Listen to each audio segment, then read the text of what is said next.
B ട്രാക്കിലാണ് ഏറ്റവും കൂടുതൽ ആനകൾ മരണപ്പെട്ടിട്ടുള്ളത് എന്നുള്ളത് കൊണ്ടും ആന മാത്രമല്ല മരണപ്പെട്ടിട്ടുള്ളത്, കടുവയും കന്നുകാലികളും മറ്റു മൃഗങ്ങളെല്ലാം ഈ ബി ട്രാക്കിൽ മരണപ്പെട്ടിട്ടുണ്ടെന്നുള്ളത് ഒരുപക്ഷെ പുറത്ത് അറിയാത്ത ചില സത്യങ്ങളാണ്. അതുകൊണ്ട് തന്നെ നമുക്ക് ബി ട്രാക്ക് പൂർണ്ണമായിട്ടും ഒഴിവാക്കുക എന്നുള്ളതാണ് ഇതിനുള്ള ഒരു പരിഹാരം. പക്ഷെ റെയിൽവേ ചെയ്യുന്നത് ബി ട്രാക്ക് വികസിപ്പിക്കാൻ വേണ്ടി ട്രാക്കിന്റെ രണ്ടു വശത്തുള്ള വൻ മരങ്ങളും കാട് മുഴുവൻ വെട്ടിത്തെളിച്ചു കഴിഞ്ഞു. അവിടെ വീണ്ടും വേറൊരു ട്രാക്ക് കൊണ്ടുവരാനുള്ള ശ്രമമാണ് നടത്തുന്നത്. ഇത് വലിയൊരു ദുരന്തത്തിലേക്കാണ് കൊണ്ടെത്തിക്കാൻ പോകുന്നത്. അതുകൊണ്ട് ആ ശ്രമം പൂർണ്ണമായിട്ടും സ്റ്റോപ്പ് ചെയ്തുകൊണ്ട് പുതിയൊരു ട്രാക്ക് സിയിലേക്ക് മാറ്റുക എന്നുള്ളതാണ് നമുക്ക് ചെയ്യേണ്ട ഒരു പ്രധാനപ്പെട്ട ഒരു മേഖല എന്ന് പറയുന്നത്. അതിന് എത്ര കോടി രൂപ മുതൽ മുടക്ക് വന്നാലും അത് ഒരിക്കലും നഷ്ടമാവില്ല എന്ന് മാത്രമല്ല, ഭാവിയിലെ റെയിൽവേ വികസനത്തിന് ഇത് വളരെയധികം സഹായമാവുകയും ചെയ്യും. ബി ട്രാക്ക് നമ്മൾ നിലനിർത്തുകയാണെങ്കിൽ, ബി ട്രാക്കിലൂടെയാണ് നമ്മൾ പുരോഗമനം നമ്മൾ ചെയ്യുന്നതെങ്കിൽ ഇനിയും കൂടുതൽ കടുത്ത ദുരന്തങ്ങൾ വന്യജീവികൾക്കുണ്ടാവും, മനുഷ്യർക്കുണ്ടാവും. അതുപോലെ വിവിധ സർക്കാർ ഏജൻസികൾ, പ്രത്യേകിച്ച് വനം വകുപ്പും റെയിൽവേയും സർക്കാരും രാഷ്ട്രീയ നേതാക്കളും നാട്ടുകാരും തമ്മിലെല്ലാം സ്പർദ്ധയും സംഘർഷങ്ങളും കൂടാനേ ഇത് കാരണമാവുള്ളൂ എന്നുള്ളത് കൊണ്ട് ആ ഭാഗം പൂർണ്ണമായിട്ടും ഒഴിവാക്കണമെന്ന് നമ്മൾ സർക്കാരിനോട് ഒന്നുകൂടെ നമ്മൾ ആവശ്യപ്പെടുകയാണ്.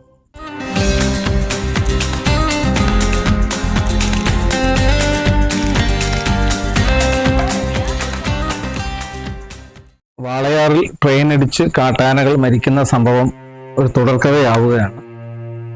2000 വർഷം മുതൽ 2000 ആണ്ട് മുതൽ ഇപ്പോൾ നമുക്ക് 2025 വരെയുള്ള ഒരു സമയം എടുക്കുകയാണെങ്കിൽ 35ലധികം കാട്ടാനകളാണ് നമുക്ക് കഞ്ചിക്കോട് വനമേഖല മുതൽ വാളയാർ മതക്കര വരെയുള്ള സ്ഥലത്ത് മരണപ്പെട്ടിട്ടുള്ളത്.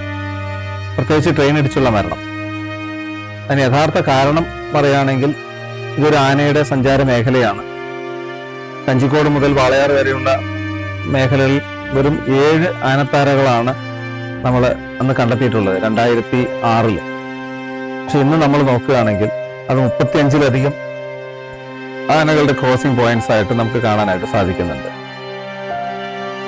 അതിന് അടിസ്ഥാനപരമായിട്ടുള്ള കാരണം ആനകൾ അവരുടെ സ്വന്തം സ്ഥലത്ത് പ്രത്യേക സീസണിൽ അവർ ഈ റെയിൽവേ ലൈൻ ക്രോസ് ചെയ്ത് പോയി വരുന്നു എന്നുള്ളത് അവരുടെ അപകടത്തിന് കാരണമാകുന്നു എന്നുള്ളത് കൊണ്ട് തന്നെ വനം വകുപ്പ്, കേരള വനം വകുപ്പ് അന്ന് ബിനോയ് വിശ്വം മിനിസ്റ്റർ ആയിരിക്കുന്ന സമയത്ത് എടുത്തൊരു തീരുമാനം ആണ് ഈ പ്രശ്നങ്ങൾക്കെല്ലാം ആക്കം കൂട്ടിയത്. അതിലൊന്ന് വാളയാർ മുതൽ കഞ്ചിക്കോട് വരെയുള്ള ഭാഗത്ത് കറണ്ട് വേലി സ്ഥാപിക്കുക എന്നുള്ളതാണ്. കറണ്ട് വേലി സ്ഥാപിച്ചപ്പോൾ ആനകൾക്ക് റെയിൽ ക്രോസ് ചെയ്യാൻ പറ്റാത്തൊരു സാഹചര്യം വന്നു. അതുകൊണ്ട് തന്നെ അവ പ്രകോപിക്കപ്പെടുകയും അതിനകത്ത് താമസിക്കുന്ന ഗോത്രവിഭാഗത്തിൽപ്പെട്ട ആളുകളെ ചവിട്ടിക്കൊല്ലുന്ന സാഹചര്യം ഉണ്ടായിട്ടുണ്ട്. ആന മരണപ്പെട്ടില്ല, പക്ഷെ ആളുകളെ കൊല്ലുന്ന സ്ഥിതിയിലേക്ക് കാര്യങ്ങളെത്തി. പിന്നീട് ഈ ആനകൾ അവര് കഞ്ചിക്കോട്, എട്ടിമട, അതുപോലെ നമ്മുടെ വേനോലി, പുതുശ്ശേരി മേഖലകളിലൂടെ നാട്ടിലിറങ്ങുന്ന ഒരു സാഹചര്യവും അത് പ്രകാരം ഉണ്ടായിട്ടുണ്ട്. അതുകൊണ്ട് തന്നെ ഈ കറണ്ട് വേലി വീണ്ടും ഈ പറഞ്ഞ മലമ്പുഴ വരെ നീട്ടുന്ന ഒരു സാഹചര്യത്തിലേക്ക് കാര്യങ്ങൾ നീങ്ങി. അപ്പോൾ മലമ്പുഴയും കടന്ന് മുണ്ടൂരിലേക്കും കല്ലടിക്കോട് മേഖലയിലൊക്കെ ആനകൾ നാട്ടിലിറങ്ങുന്ന ഒരു സാഹചര്യം ഉണ്ടായി. അപ്പോൾ ആ പ്രശ്നം പരിഹരിക്കാനായിട്ട് വീണ്ടും മുണ്ടൂർ മുതൽ കല്ലടിക്കോട് വരെ വീണ്ടും ഇലക്ട്രിക് ഫെൻസ് നീട്ടുന്ന ഒരു സാഹചര്യം ഉണ്ടായി. ആനകളെ സംബന്ധിച്ച് അവരുടെ ഒരു സ്വന്തമായിട്ടുള്ള ഒരു ഗതാഗത വഴി തടസ്സപ്പെടുന്ന ഒരു സാഹചര്യം ഉണ്ടായാൽ അവരെത്തേണ്ട സ്ഥലത്തേക്ക് വേറെ ഏതെങ്കിലും വഴിയോട് എത്തുക തന്നെ ചെയ്യും. അത് നിരന്തരം നമ്മൾ തടസ്സപ്പെടുത്തുകയാണെങ്കിൽ ഉറപ്പായും ഈ കറണ്ട് വേലി തകർക്കുക തന്നെ ചെയ്യും. ഈ കറണ്ട് വേലി അല്ലാതെ നമ്മൾ വേറെ എന്ത് പ്രതിരോധ മാർഗങ്ങൾ കൊണ്ടുവന്നാലും അത് തകർക്കുക തന്നെ ചെയ്യും. പല സന്നദ്ധ സംഘടനകളും സജസ്റ്റ് ചെയ്ത രീതിക്കുള്ള മുളക് വേലി, ബുള്ളറ്റ്, അങ്ങനെയുള്ള പല മാർഗങ്ങൾ ഉപയോഗിച്ചിട്ട് അതൊന്നും വിജയിക്കാത്ത ഒരു മേഖലയാണ് ഈ നമ്മൾ വാളയാർ കഞ്ചിക്കോട് മേഖലയിലെ ഈ ആനത്താരകൾ എന്നുള്ളത്. അതുകൊണ്ട് തന്നെ ആനകൾ ഏത് വിധേന ഈ റെയിൽവേ ട്രാക്കിലേക്ക് എത്തണമെങ്കിലും അവർ ആ വിധേന എത്തിയിട്ടുണ്ട്. ഇലക്ട്രിക് ഫെൻസിങ്ങിൽ അവർ മരങ്ങൾ തള്ളിയിട്ടും ഉണക്കക്കമ്പ് അടിച്ചും ഈ ഇലക്ട്രിക് ഫെൻസിങ്ങിന്റെ അതിന്റെ കാലുകൾ ചവിട്ടി വളച്ചുമൊക്കെ അവർ ഇത് ക്രോസ് ചെയ്ത് വന്നിട്ടുണ്ട്. അപ്പോൾ ഒരു അപകടം കഴിഞ്ഞാൽ നമ്മളെപ്പോലുള്ള ആളുകൾ പലരും കത്തുകൾ എഴുതിയത് കൊണ്ടും അതുപോലെ പ്രവർത്തിച്ചത് കൊണ്ടും റെയിൽവേയുടെ സ്പീഡ് കുറയ്ക്കുന്ന ഒരു സാഹചര്യം ഉണ്ടായിട്ടുണ്ട്. പക്ഷെ അത് കേവലം കുറച്ച് ദിവസങ്ങൾക്ക് മാത്രമേ നിലനിന്നിട്ടുള്ളൂ. പിന്നീട് അവർ സ്പീഡ് കൂട്ടുന്നു. അതുമാത്രമല്ല, എല്ലാ ട്രെയിനിനും സ്പീഡ് അവർ കൂട്ടുന്നില്ല, സ്പീഡ് കുറയ്ക്കുന്നില്ല. ചുരുക്കം ചില ട്രെയിനുകൾക്ക് മാത്രമാണ് സ്പീഡ് കുറയ്ക്കുന്നത്. അതുകൊണ്ട് തന്നെ മറ്റ് ട്രെയിനുകൾ ഇടിച്ചും ആനകൾ മരണപ്പെടുന്ന സാഹചര്യം ഉണ്ടായിട്ടുണ്ട്. വാളയാർ മേഖലയെ നമ്മൾ നോക്കുമ്പോൾ രണ്ട് ട്രാക്കുകളാണുള്ളത്. ഒന്ന് എ ട്രാക്ക്, ഒരു ബി ട്രാക്ക്. എ ട്രാക്ക് എന്ന് പറയുന്നത് കഞ്ചിക്കോട് നിന്നും നേരെ നാഷണൽ ഹൈവേക്ക് പാരലായിട്ട് വാളയാർ വഴി എട്ടിമടിയിലേക്ക് എത്തുന്ന ഒരു ട്രാക്കാണ്. ബി എന്ന് പറയുന്നത് കഞ്ചിക്കോട് നിന്നും കാടിനകത്തുകൂടെ ഒരു 5 കിലോമീറ്റർ 7 കിലോമീറ്ററോളം യാത്ര ചെയ്തു പോകുന്ന മറ്റൊരു ട്രാക്കാണ്. ഇത് ബ്രിട്ടീഷുകാരുടെ കാലഘട്ടത്തിൽ കാടിനകത്തുകൂടെ യാത്ര ചെയ്യാൻ വേണ്ടിയിട്ട് ഉണ്ടാക്കിയ ഒരു പ്രത്യേക ലൈൻ എന്നുള്ളതാണ് നമുക്ക് കിട്ടിയിട്ടുള്ള ഒരു അറിവ്. അപ്പോൾ അതുകൊണ്ട് തന്നെ അവിടെ സ്പീഡ് വളരെ കുറച്ച് പോകുന്ന രീതിയിലുള്ള ഒരു സംവിധാനം അവിടെ നിലനിന്നിരുന്നു. കാട് ആസ്വദിക്കാനായിട്ട് കേരളത്തിൽ ഒരുപക്ഷെ മറ്റ് കാടുകളിലൂടെ ഒന്നും റെയിൽവേ പോകുന്നില്ല എന്നുള്ളത് കൊണ്ട് തന്നെ ഈ മേഖലയ്ക്ക് ഒരു വലിയൊരു പ്രാധാന്യമുണ്ട്. പക്ഷെ ഇപ്പൊ നമ്മൾ നോക്കുകയാണെങ്കിൽ കേരളത്തിനെയും അന്യ സംസ്ഥാനങ്ങളെയും കണക്ട് ചെയ്യുന്ന ഏറ്റവും പ്രധാനപ്പെട്ട റെയിൽവേ ഇടനാഴിയാണ് നമ്മുടെ പാലക്കാട് കഞ്ചിക്കോട് വാളയാർ മേഖല എന്നുള്ളത്. അതുകൊണ്ട് തന്നെ 100 കണക്കിന് ട്രെയിനാണ് ഓരോ ദിവസവും ഇതിലൂടെ അങ്ങോട്ടും ഇങ്ങോട്ടും കടന്നുപോയിക്കൊണ്ടിരിക്കുന്നത്. പകൽ സമയങ്ങളിൽ ആനകളുടെ സഞ്ചാരം പൊതുവെ കുറവാണെങ്കിലും രാത്രിയായി കഴിഞ്ഞാൽ ആനകളെല്ലാം തന്നെ ഈ റെയിൽവേ ഇത് ക്രോസ് ചെയ്ത് നാഷണൽ ഹൈവേയുടെ പരിസരം വരെ വരുന്നുണ്ട്. പക്ഷെ നാഷണൽ ഹൈവേ ക്രോസ് ചെയ്യാറില്ല. വർഷത്തിൽ 1-2 പ്രാവശ്യം അപൂർവമായിട്ട് നാഷണൽ ഹൈവേ ക്രോസ് ചെയ്ത് അടുത്ത സ്ഥലങ്ങളിൽ പോയിട്ട് തിരിച്ചു വരാറുമുണ്ട്. അങ്ങനെ നാഷണൽ ഹൈവേ വരെ ബ്ലോക്ക് ആവുന്ന സന്ദർഭങ്ങളും ഉണ്ടായിട്ടുണ്ട്.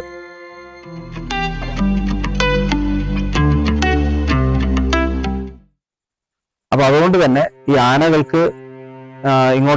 തീരെ ഇങ്ങോട്ട് വരേണ്ട ആവശ്യമില്ല എന്നുള്ളൊരു തീരുമാനം ഒരുപക്ഷെ വനം വകുപ്പും നാട്ടുകാരെല്ലാം കൂടെ എടുത്ത് ബി ട്രാക്കിന്, അതായത് കാടിന്റെ ഉള്ളിലുള്ള ട്രാക്കിന് അപ്പുറത്ത് ഒരു ഫെൻസ് ചെയ്ത് ആനയെ ഉൾക്കാട്ടിൽ തന്നെ നിലനിർത്താനുള്ള ഒരു തീരുമാനം എടുക്കുകയാണ് ഉണ്ടായത്. പക്ഷെ ആ തീരുമാനം വളരെ ദൂരവ്യാപകമായിട്ടുള്ള പ്രത്യാഘാതങ്ങൾ ഉണ്ടാക്കി കഴിഞ്ഞു. നമ്മുടെ കാട്ടിലുണ്ടായിരുന്ന, പ്രത്യേകിച്ച് വാളയാർ കാട്ടിലുണ്ടായിരുന്ന ആനകളെല്ലാം തന്നെ ട്രെയിൻ ഇടിച്ച് തന്നെയാണ് കൊല്ലപ്പെട്ടിട്ടുള്ളത്. ട്രെയിൻ ഇടികൊണ്ട് ട്രാക്കിൽ തന്നെ വീട് മരിച്ച സംഭവങ്ങളെ കൂടാതെ ട്രെയിൻ ഇടികൊണ്ട് കാട്ടിലൂടെ അലഞ്ഞു നടന്ന് ഡാമിൽ വെള്ളത്തിലിറങ്ങിയും അതുപോലെ ദിവസങ്ങൾക്ക് ശേഷം മരണപ്പെട്ട സംഭവങ്ങൾ ഉണ്ടായിട്ടുണ്ട്. അവസാനം മുണ്ടൂർ ഭാഗത്തുകൂടെ 3 കൊമ്പനാനകൾ നാട്ടിലിറങ്ങി തിരുവല്ലാമല വരെ പോകുന്ന ഒരു സാഹചര്യം ഉണ്ടായിട്ടുണ്ട്. അപ്പോഴൊന്നും ആളുകൾ ഉപദ്രവിക്കുന്ന ഒരു സാഹചര്യം ഉണ്ടായിട്ടില്ല എന്നുള്ളത് കൂടെ നമ്മൾ ഓർക്കണം. ആനകൾ അവരും ഒരു കുടുംബത്തോട് ജീവിക്കുന്ന ജീവികളാണ്, നമുക്ക് എല്ലാവർക്കും അറിയാം. പക്ഷെ എനിക്കറിയുന്ന ഒരു 9 അംഗ ആനകളുടെ കൂട്ടത്തിലാണ് അവസാനം പിടിക്കപ്പെട്ട PT7 ഉൾപ്പെടെയുള്ള കൊമ്പനാനകളും മറ്റു കുടുംബങ്ങളെല്ലാം അംഗങ്ങളെല്ലാം കൂടെ ഒരുമിച്ച് യാത്ര ചെയ്തിരുന്നത്. അതിനകത്ത് മറ്റ് ആനകളെല്ലാം ട്രെയിൻ ആക്സിഡന്റിൽ മരണപ്പെട്ടപ്പോൾ അവസാനം ഒറ്റപ്പെടുന്ന ആനയുടെ മാനസികാവസ്ഥ എന്തായിരിക്കും എന്നുള്ള കാര്യം നമ്മുടെ കൂടെയുള്ള ബന്ധുക്കളെല്ലാം കൂടെ നഷ്ടപ്പെട്ടിട്ട് നമ്മൾ ഒറ്റപ്പെടുന്ന രീതിക്കുള്ള ചിന്തയിലേക്ക് നമ്മൾ കടന്നുപോയാൽ അറിയാം. അപ്പൊ അത്രയും വൈകാരികമായിട്ട് ജീവിക്കാൻ പറ്റാത്തൊരു സാഹചര്യത്തിൽ ഈ ഇതിന് കാരണക്കാരായിട്ടുള്ള ആളുകളെ ആക്രമിക്കുക എന്ന് പറയുന്ന ഒരു സാഹചര്യത്തിലേക്ക് ആനയുടെ ബുദ്ധി പ്രവർത്തിക്കുന്നു എന്നുള്ളതാണ്, ബുദ്ധി പ്രവർത്തിച്ചു എന്നുള്ളതാണ് നമുക്ക് അവിടെ കണ്ടെത്താൻ പറ്റിയ ഒരു കാര്യം. അത് മാത്രമല്ല, ഈ ആനകളെല്ലാം പണ്ട് ജനങ്ങളും ഈ ജനവാസ കേന്ദ്രങ്ങളുമായിട്ടൊക്കെ സമീപത്തിലൂടെയൊക്കെ വന്നും പോയിക്കൊണ്ടിരുന്നപ്പോഴും ആളുകൾ ആരും ഉപദ്രവിച്ചിരുന്നില്ല പണ്ടൊക്കെ. പക്ഷേ കറണ്ട് വേലി വന്നതിന് ശേഷം അവർക്ക് ഇടയ്ക്കിടയ്ക്ക് ഷോക്ക് കിട്ടുന്നു. അത് മാത്രമല്ല, വനം വകുപ്പ് ആക്റ്റീവ് ആവുന്നു. പത്രമാധ്യമങ്ങൾ വളരെ ആക്റ്റീവ് ആയതോടുകൂടി ആനയുടെ സാന്നിധ്യം വരുമ്പോഴത്തേക്കും ഇത് നാട്ടുകാരെ മുഴുവൻ അറിയിക്കുന്ന ഒരു സാഹചര്യം വരികയും ഈ ആനകളെ വീണ്ടും ഉൾക്കാട്ടിലേക്ക് തുരത്തി ഓടിക്കാനുള്ള ശ്രമങ്ങൾ വനംവകുപ്പിന്റെ ഭാഗത്തുനിന്നും ഉണ്ടാക്കുന്ന ഒരു സാഹചര്യം ഉണ്ടായിട്ടുണ്ട്. അപ്പൊ അതിനായി വനംവകുപ്പും നാട്ടുകാരും ഉപയോഗിക്കുന്നത് പടക്കമെറിയുക, അമിട്ട് പൊട്ടിക്കുക, ഇങ്ങനെയുള്ള കാര്യങ്ങളൊക്കെയാണ്. അപ്പൊ ഇതിലെ തീപ്പൊരിയും മറ്റുമൊക്കെ അതിന്റെ ദേഹത്ത് പലപ്പോഴും കൊണ്ടിട്ടുണ്ടാവണം. അതുകൊണ്ടായിരിക്കാം ഒരുപക്ഷെ ആളുകളെ കണ്ടാൽ തന്നെ ഇങ്ങോട്ട് കയറി വന്ന് ഓടിക്കുന്ന സാഹചര്യങ്ങൾ ഉണ്ടാവുന്നുണ്ട്. അങ്ങനെയാണ് ഈ ആളുകളെ കണ്ടാൽ പ്രകോപിതരാവുന്ന ആനകളെ ആനകളായി മാറുന്ന ഒരു സാഹചര്യം ഉണ്ടായത്. പണ്ട് ആനകളുമായിട്ട് വളരെ സഹകരിച്ച് ജീവിച്ചിരുന്ന ഒരു പ്രദേശം ഇന്ന് ആനകളെ കണ്ടാൽ ഭയക്കുന്ന ഒരു സാഹചര്യമായി മാറിയിട്ടുണ്ട്. മറ്റൊരു വിഷയം, ആനകൾ എന്തിന് ട്രാക്കിൽ ഇറങ്ങുന്നു എന്നുള്ളതാണ്. പ്രധാനപ്പെട്ട 2-3 വിഷയങ്ങളുണ്ട്. പ്രധാനപ്പെട്ട വിഷയം, ആനകളെല്ലാം ട്രാക്കിൽ ഇറങ്ങുന്നത് ഒരു പ്രത്യേക സീസണിലാണ്, പ്രത്യേകിച്ച് വേനൽക്കാലത്താണ്. ഇവിടെ പനമ്പഴം ഉണ്ടാകുന്ന സമയത്ത് പനമ്പഴം കഴിക്കുക എന്നുള്ള അവരുടെ ഒരു ഇഷ്ട ഭക്ഷണം കൂടിയാണ്. അതുകൊണ്ട് ആ സീസണിൽ ഒരു പാടത്ത് ക്രോസ് ചെയ്ത് പനമ്പഴം കഴിക്കുന്നു, പോകുന്നു. അതൊരു വലിയൊരു പ്രശ്നമായിരുന്നില്ല പണ്ട്. പക്ഷെ പനമ്പഴം കഴിക്കാൻ വരുന്നത് വലിയൊരു പ്രശ്നമായി പിന്നീട് അവതരിപ്പിക്കപ്പെട്ടു. അതുകൊണ്ട് തന്നെ ആനയെ കാണുന്ന മാത്രത്തിൽ തന്നെ ഓടിക്കുന്ന ഒരു സാഹചര്യം വരികയും ആളുകളെല്ലാം കൂടെ വട്ടം കൂടി തുരത്തുന്ന ഒരു സാഹചര്യം വന്നതോടുകൂടി ആനകളും മനുഷ്യനും തമ്മിലുള്ള ഒരു സംഘർഷത്തിലേക്ക് അത് വഴിതെളിച്ചു. അപ്പോൾ ഈ കറണ്ട് വേലിട്ടത് കൊണ്ട് തന്നെ ആനയ്ക്ക് മറ്റു മാർഗത്തിലൂടെ ഈ സീസണിൽ പനമ്പഴം കഴിക്കേണ്ട ഒരു സാഹചര്യം വരുന്നത് കൊണ്ടാണ് കാട്ടിലൂടെ സഞ്ചരിച്ച ആന ഈ ഫെൻസിങ് കഴിഞ്ഞ് നാട്ടിലൂടെ തന്നെ കറങ്ങി വിവിധ പാടശേഖരങ്ങളിലൂടെ കടന്ന് ഈ പനമ്പഴം കഴിക്കുന്ന സാഹചര്യത്തിലേക്ക് ഉണ്ടായത്. നമ്മൾ അതിനെക്കുറിച്ച് വിശദമായ പഠനം നടത്തിയിട്ടുണ്ട്. ആനപ്പിണ്ടങ്ങളിലെല്ലാം തന്നെ പനമ്പഴത്തിന്റെ കുരുക്കൾ കാണുന്ന ഒരു സാഹചര്യം ഉണ്ടായിട്ടുണ്ട്. അതുമാത്രമല്ല, അതൊരു വിഷയം. രണ്ടാമത്, കാടിനകത്ത് നോക്കുകയാണെങ്കിൽ നമുക്ക് ഈ മേഖലയിലാണ് ഏറ്റവും കൂടുതൽ കഞ്ചാവ് കൃഷി പിടിക്കപ്പെട്ടതായിട്ട് വനം വകുപ്പ് സ്ഥിരീകരിച്ചിട്ടുള്ളത്. അപ്പോൾ കാടിനകത്ത് മനുഷ്യർ കയറി അവിടെ കഞ്ചാവ് കൃഷി മറ്റും ചെയ്യുന്ന സമയത്ത് ആനകൾക്ക് അവിടെ സ്വൈരമായിട്ട് ഭക്ഷണം കഴിക്കാനോ അല്ലെങ്കിൽ അവർക്ക് അവിടെ മേയാനോ അവിടെ നിലനിൽക്കാനോ സാധിക്കാത്ത ഒരു സാഹചര്യമുണ്ട്. അതുകൊണ്ട് തന്നെ അവര് സമയത്തുള്ള നാട്ടിലേക്ക് ഇറങ്ങേണ്ട ഒരു സാഹചര്യം വരുന്നുണ്ട്. ആനകൾ ഏകപക്ഷീയമായി കാട്ടിൽ നിന്ന് നാട്ടിലേക്ക് വരുന്നതല്ല എന്നാണ് പറഞ്ഞു വിടുന്നത്. അപ്പൊ ആളുകൾ അകത്ത് കയറി ഉണ്ടാക്കുന്ന പ്രശ്നങ്ങൾ കൊണ്ട് തന്നെ ആനകൾ നാട്ടിലേക്ക് ഇറങ്ങുന്ന ഒരു സാഹചര്യമുണ്ട്. അത് ഈ അടുത്ത കാലത്ത് വനം വകുപ്പ് പ്രതികളെ പിടിച്ച സമയത്താണ് ഇങ്ങനെ ഒരു പ്രവൃത്തി അവിടെ നടക്കുന്നുള്ള കാര്യം അറിഞ്ഞത്. അതിനു മുമ്പ് വെറുതെ വാചക കസർത്ത് മാത്രമാണ്, അവിടെ അങ്ങനെ ഒരു സംഗതി ഒന്നുമില്ല, വെറുതെ വായിൽ പറയുന്നതാണ് കാട്ടിൽ കഞ്ചാവ് കൃഷി എന്നൊക്കെ വെറുതെ പറയുന്നതാണ് എന്നാണ് എല്ലാവരും പറഞ്ഞുകൊണ്ടിരുന്നത്. പക്ഷെ അത് തെളിയിക്കപ്പെട്ടു. രണ്ടാമത്തേത്, ആനകൾക്ക് കഴിക്കാനുള്ള ഭക്ഷണം അവിടെ വളരെ കുറവാണ്. ഒന്നാമത് കാട്ടുതീ, അതും മനുഷ്യൻ ചെയ്യുന്ന ഒരു പ്രവൃത്തിയാണ്. കാട്ടിൽ സ്വന്തമായിട്ട് തീ വരുന്ന സാഹചര്യം ഇപ്പോൾ ഇല്ല എന്നുള്ള കാര്യം എല്ലാവർക്കും അറിയാം.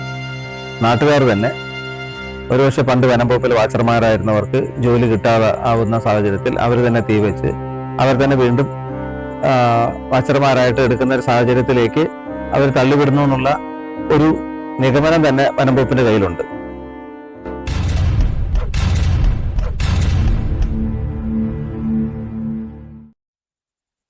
അതുകൊണ്ട് തന്നെ നാട്ടുകാർ ഇപ്പോഴും ഒരുപക്ഷെ ജോലിക്ക് വേണ്ടിയായിരിക്കാം, അല്ലെങ്കിൽ കന്നുകാലികൾക്ക് തീറ്റ കിട്ടാൻ വേണ്ടിയായിരിക്കാം തീ വയ്ക്കുന്നത്. കാട്ടിൽ തീ വയ്ക്കുന്ന സമയത്ത് സ്വാഭാവികമായിട്ടും ആനയ്ക്ക് ദിവസം ആവശ്യമായിട്ടുള്ള ഭക്ഷണം കിട്ടാത്തൊരു സാഹചര്യമുണ്ട്. അതുകൊണ്ട് തന്നെ സമീപ പ്രദേശങ്ങളിലേക്ക് അവർ ഇറങ്ങി വരേണ്ട ഒരു സാഹചര്യമുണ്ട്. അതുകൊണ്ടാണ് കൃഷിയിടങ്ങളിലേക്ക് ആന എത്തുന്നത്. മറ്റൊന്ന്, ആനകൾക്ക് ഇഷ്ടപ്പെട്ട ഭക്ഷണം കാടിന്റെ അതിർത്തിയിലുണ്ട് എന്നുള്ളതാണ്. കാട്ടിൽ വ്യത്യസ്തമായിട്ടുള്ള ഭക്ഷണം കഴിച്ചിരുന്ന ആനകൾക്ക് അത് കിട്ടാതെ വരുമ്പോൾ ഏകവിളകളാണെങ്കിൽ പോലും വാഴയും തെങ്ങും കവുങ്ങും ഒക്കെ തിന്നുന്ന ഒരു സാഹചര്യം ഉണ്ടായിട്ടുണ്ട്. അങ്ങനെയും ആനകൾ ഈ ട്രാക്ക് ക്രോസ് ചെയ്ത് ഇങ്ങോട്ട് വരേണ്ട സാഹചര്യമുണ്ട്. അപ്പൊ ഈ സാഹചര്യങ്ങളിലെല്ലാം ആന ട്രാക്ക് ക്രോസ് ചെയ്യുന്നു എന്നുള്ളതാണ് ഇതിലെ പ്രധാന വിഷയം. അപ്പോൾ ബി ലൈനും കടന്ന് എ ലൈനും കടന്ന് നാട്ടിലേക്ക് വരുമ്പോഴത്തേക്കും ബി ലൈനിലാണ് ഏറ്റവും കൂടുതൽ അപകടങ്ങൾ ഉണ്ടായിട്ടുള്ളത്. എ ലൈനിൽ അത്ര അപകടം ഉണ്ടായിട്ടില്ലെങ്കിൽ പോലും ഉണ്ടായിട്ടുണ്ട്. അതിപ്പോ നമുക്ക് കഞ്ചിക്കോട്, വേനോലി, ഈ വക ഇവിടെ മലമ്പുഴയുടെ അടുത്ത് വരെ അപകടങ്ങൾ ഉണ്ടാകുന്ന സാഹചര്യം ഉണ്ടായിട്ടുണ്ട്. അപ്പോൾ അത് നമുക്ക് പറഞ്ഞു വരുന്നത് എന്താണെന്ന് വെച്ചാൽ, അപ്പൊ ഈ അപകടങ്ങൾക്കെല്ലാം കാരണം ശരിക്കും കാട്ടിൽ നിന്ന് ആന ഈ റെയിൽ ക്രോസ് ചെയ്ത് വരുന്നു എന്നുള്ളതാണ്. പിന്നെ മറ്റൊരു പ്രധാനപ്പെട്ട വിഷയം എന്ന് വെച്ചാൽ, ഈ റെയിൽവേ ട്രാക്കിൽ ഉപേക്ഷിക്കപ്പെടുന്ന ഭക്ഷണ അവശിഷ്ടങ്ങളുടെ രുചി തേടി ആനകൾ വരുന്നുണ്ടെന്നുള്ളത് വളരെ പ്രധാനപ്പെട്ട ഒരു വിഷയമാണ്. അതുകൊണ്ട് തന്നെ മറ്റേത് സാഹചര്യങ്ങളെക്കാളും ഒരുപക്ഷെ അവരെ അട്രാക്ട് ചെയ്യുന്ന ഒരു പ്രധാന വിഷയം അതൊക്കെ തന്നെയായിരിക്കാം. അപ്പൊ അതുകൊണ്ട് ട്രാക്കിന്റെ പരിസരത്ത് നിന്നും ഇവര് മാറാത്ത സാഹചര്യങ്ങളും ഉണ്ട്. പക്ഷെ ട്രെയിൻ പോയതിനു ശേഷമൊക്കെയാണ് ഇവർ മിക്കവാറും വരുന്നുണ്ടാവുക.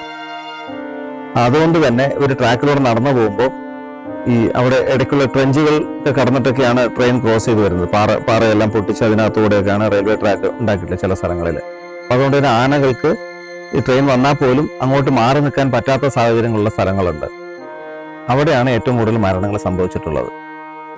അതുകൊണ്ട് തന്നെ വളരെ ദൂരെ നിന്ന് പോലും ബ്രേക്ക് ഇട്ടാൽ പോലും ട്രെയിനിന് നിർത്താൻ പറ്റാത്തൊരു സാഹചര്യം ഉള്ളതുകൊണ്ട് തന്നെ പ്രത്യേകിച്ച് വളവ് തിരിവുകളുള്ളത് കൊണ്ട് തന്നെ ആനയെ കാണാത്തൊരു സാഹചര്യമുണ്ട്. അങ്ങനെ ട്രെയിൻ സ്പീഡ് കൊണ്ട് ആനകൾ കൊല്ലപ്പെട്ട് അല്ലെങ്കിൽ അവരെ ഒരു 50 മീറ്ററും 100 മീറ്ററും 200 മീറ്ററും എല്ലാം തള്ളി നീക്കി കൊല്ലേണ്ട ഒരു സാഹചര്യം ട്രെയിൻ ഉണ്ടായിട്ടുണ്ട്. മറ്റൊന്ന്, ഇങ്ങനെ കൊല്ലപ്പെടുന്ന സാഹചര്യങ്ങളെല്ലാം വനം വകുപ്പ് കേസെടുക്കുന്നുണ്ടെങ്കിലും അതിന്റെ തുടർ നടപടികളൊന്നും തന്നെ ഉണ്ടാവുന്നില്ല എന്നുള്ളതും റെയിൽവേക്ക് അതൊരു അനുകൂല സാഹചര്യമായി മാറിയിട്ടുണ്ട്. റെയിൽവേയിലെ ഉദ്യോഗസ്ഥർ പലപ്പോഴും നമ്മളോടും പറഞ്ഞിട്ടുള്ള കാര്യം എന്ന് വെച്ചാൽ ഈ ആന കാട്ടിൽ നിൽക്കേണ്ടത് എന്തിനാണ്, റെയിൽവേ ട്രാക്കിൽ വരുന്നെന്നുള്ളതാണ്. ഈ പറയുന്നതൊക്കെ സിവിൽ സർവീസ് ഉദ്യോഗസ്ഥന്മാരും കൂടെ ആണെന്നുള്ളത് നോക്കണം. ഒരു ഒരു അടിസ്ഥാന പരിസരം അല്ലെങ്കിൽ ശാസ്ത്രബോധം പോലും ഇല്ലാത്ത രീതിക്ക് സംസാരിക്കുന്ന ഈ റെയിൽവേക്കാർ എങ്ങനെയാണ് ഈ പ്രശ്നത്തിന് പരിഹാരം കണ്ടെത്തുക? അവരിപ്പോഴും നിർദ്ദേശിക്കുന്നത് ആന കയറി വരാത്ത രീതിക്കുള്ള റെയിൽ ഫെൻസിങ്ങും റെയിൽസ് ഒക്കെ കൊടുക്കാന്നാണ് പറയുന്നത്. പക്ഷെ വനം വകുപ്പ് പൈസ കൊടുക്കണം. അപ്പൊ ഏതൊക്കെയായാലും ആനയെ പ്രതിരോധിക്കുന്ന സംവിധാനങ്ങൾക്കാണ് വനം വകുപ്പ് അതുപോലെ സർക്കാരൊക്കെ പ്രായോഗികമായിട്ട് അവർ പൈസ മുടക്കാൻ തയ്യാറായിട്ടുള്ളത്. രാഷ്ട്രീയ നേതാക്കന്മാർക്ക് അത് തന്നെയാണ് വേണ്ടത്. നാട്ടുകാരെ സംബന്ധിച്ചും അതാണ് ഏറ്റവും ശാശ്വതം എന്നുള്ള നിലയ്ക്കാണ് വിചാരിച്ചിരിക്കുന്നത്. അതുകൊണ്ട് നഷ്ടപ്പെടുന്നത് ആനകൾ മാത്രമല്ല, ഇപ്പൊ ആളുകളും കൂടിയാണ് എന്നുള്ളത് ഏറ്റവും ദുരന്തത്തിലേക്ക് നയിക്കുന്ന ഒരു കാര്യമാണ്. അപ്പൊ അതിനെ ഈ പ്രശ്നം പരിഹരിക്കാനായിട്ട് നമ്മൾ ഈ 2005 മുതൽ നമ്മൾ നിരവധി കത്തിടപാടുകളും ഉദ്യോഗസ്ഥരെ നേരിട്ട് കണ്ട് സംസാരിക്കലും വിവരാവകാശ നിയമപ്രകാരമുള്ള കത്തിടപാടുകളും ഒക്കെ നമ്മൾ കേരള സംസ്ഥാനമായിട്ടും തമിഴ്നാടുമായിട്ടും അതുപോലെ നമ്മൾ കേന്ദ്രമായിട്ടൊക്കെ എല്ലാം കമ്മ്യൂണിക്കേറ്റ് ചെയ്തിട്ടുണ്ട്. അതിൽ പ്രധാന ഒരു ആവശ്യമായിട്ട് നമ്മൾ അന്നും പറഞ്ഞുള്ളൂ, 20 വർഷങ്ങൾക്ക് മുമ്പും പറഞ്ഞിട്ടുള്ളത് ട്രെയിനിന്റെ സ്പീഡ് കുറയ്ക്കുക എന്നുള്ളത് തന്നെയാണ്. ഇപ്പോൾ സ്പീഡ് കുറച്ചിട്ടുണ്ട്. പിന്നെ ഒന്ന് അത് എത്ര കാലം ആ സ്പീഡ് കുറച്ച് പോകുന്നു എന്നുള്ള വലിയൊരു ക്വസ്റ്റ്യൻ ആണ്. വീണ്ടും അവർ അപകടങ്ങളൊന്നും ഇല്ലാതെ ഒരു സാഹചര്യത്തിൽ അവർ വീണ്ടും സ്പീഡ് കൂട്ടുന്നുണ്ട്. രണ്ടാമത്, അവിടെ നമുക്ക് വളവ് തിരിവുകളിലെല്ലാം ക്യാമറ സംവിധാനങ്ങൾ വെക്കാന്നുള്ളതാണ്. ഇതുവരെയും കേരളത്തിൽ അത് ചെയ്തിട്ടില്ല. പക്ഷെ തമിഴ്നാട് അവിടെ AI ക്യാമറയുടെ ചില സംവിധാനങ്ങൾ കൊണ്ടുവന്ന് ആനയെ മുൻകൂട്ടി തന്നെ കാണാനുള്ള ഒരു സാഹചര്യം, അങ്ങനെ കാണുന്നത് മാത്രമേ തന്നെ റെയിൽവേക്ക് മെസ്സേജ് കൊടുത്തുകൊണ്ട് ട്രെയിനിന്റെ സ്പീഡ് കുറയ്ക്കാനുള്ള ചില സംവിധാനങ്ങൾ കണ്ടെത്തിയിട്ടുണ്ട്. മറ്റൊന്ന്, ഓവർപാസ് അല്ലെങ്കിൽ അണ്ടർപാസ് ആണ്. ഈ റെയിൽവേ ട്രാക്കിന് അടിയിൽ കൂടെ അല്ലെങ്കിൽ റെയിൽവേ ട്രാക്കിന് മുകളിൽ കൂടെ ആനകൾക്ക് കടന്നു പോകുന്ന സംവിധാനം മറ്റു പല രാജ്യങ്ങളിലും മറ്റു സംസ്ഥാനങ്ങളിലൊക്കെ പരീക്ഷിച്ച് ഒരു പരിധിവരെ വിജയിച്ചൊരു കാര്യമാണ്. അത് തമിഴ്നാടിന്റെ ഭാഗത്ത് ഇപ്പോൾ 2-3 സ്ഥലങ്ങളിൽ ചെയ്ത് നെട്ടിമടയ്ക്കപ്പുറത്ത് ചെയ്തിട്ടുണ്ട്. പക്ഷെ കേരളത്തിൽ ഇതുവരെ അങ്ങനെ ഒരു സംവിധാനം വന്നിട്ടില്ല. അവിടെ ചെയ്തിരിക്കുന്ന അണ്ടർപാസ് ആണ്. റെയിൽവേ ട്രാക്കിന് അടിയിൽ കൂടെ ആനകൾ ക്രോസ് ചെയ്ത് പോകുന്നൊരു സാഹചര്യം ഒരുക്കിയിട്ടുണ്ട്. ഇവിടെ അതില്ല എന്നുള്ളത് കൊണ്ട് തന്നെ വീണ്ടും ഇവിടെ മരണങ്ങൾ സംഭവിച്ചിട്ടുണ്ടെന്നുള്ളതും എടുത്തു പറയുന്ന ഒരു കാര്യമാണ്. മറ്റൊന്ന്,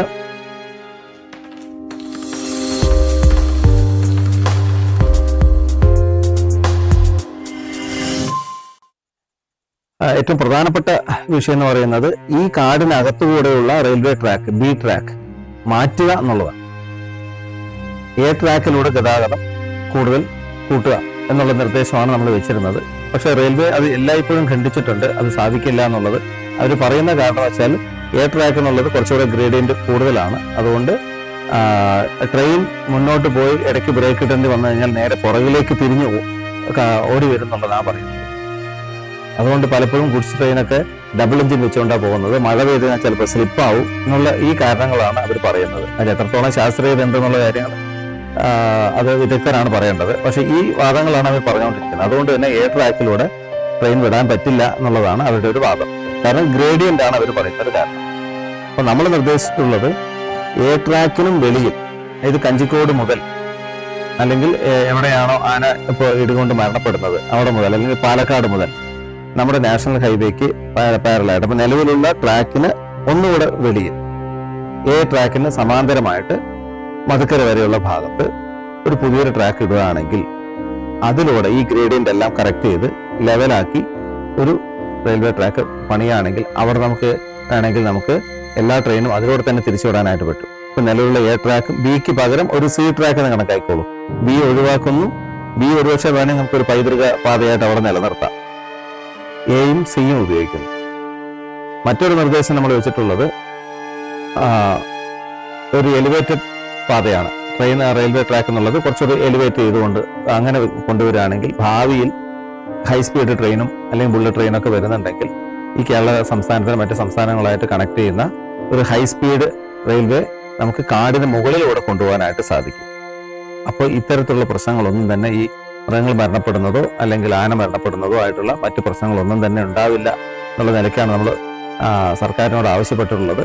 അതിൽ സ്പീഡ് കുറയ്ക്കൽ മാത്രമാണ് ഇപ്പം നിലവിൽ നടന്നിട്ടുള്ളത്. തമിഴ്നാടിന്റെ ഭാഗത്തു നിന്നും അവിടെ ക്യാമറ ഉപയോഗിച്ചുകൊണ്ടുള്ള നിരീക്ഷണം അവർ നടത്തി എന്നുള്ള ഒരു പരിഹാരം കാണുന്നുണ്ട്, അവരാലാവുന്ന ചെയ്യുന്നുണ്ട്. പിന്നെ അണ്ടർപാസും കൂടെ ചെയ്തിട്ടുണ്ട്. കേരളത്തിന്റെ ഭാഗത്ത് ഇതൊന്നും ഉണ്ടായിട്ടില്ല എന്നുള്ളത് വളരെ ദുഃഖകരമായിട്ടുള്ള അവസ്ഥയാണ്. അതിൽ സമീപ ഭാവിയിൽ തന്നെ ആ പരിഹാരം കണ്ടെത്തിയില്ലെങ്കിൽ ആളുകൾക്കാണ്, മനുഷ്യജീവനാണ് ഇതിന് വില കൊടുക്കേണ്ടി വരിക എന്നുള്ളതാണ് ഈ സമയത്ത് പറയാനുള്ളത്.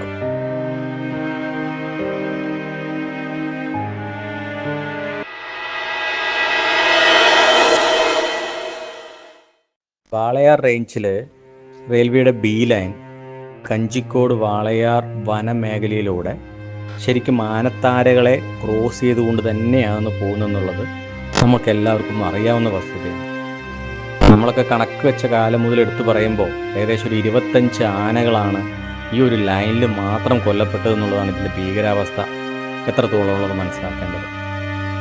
എത്രയോ കാലമായി നമ്മളെല്ലാവരും NGOസുകളായിക്കോട്ടെ, പ്രകൃതി സ്നേഹികളായ മറ്റ് സംഘടനകളായിക്കോട്ടെ, എല്ലാവരും ഉയർത്തുന്ന ഒറ്റ കാര്യം ലൈനിനോട് ചേർന്ന് സർവേ കഴിഞ്ഞ് കിടക്കുന്ന ഭൂമിയിലൂടെ പുതിയ ട്രാക്ക് നിർമ്മിക്കുക എന്നുള്ളതാണ്.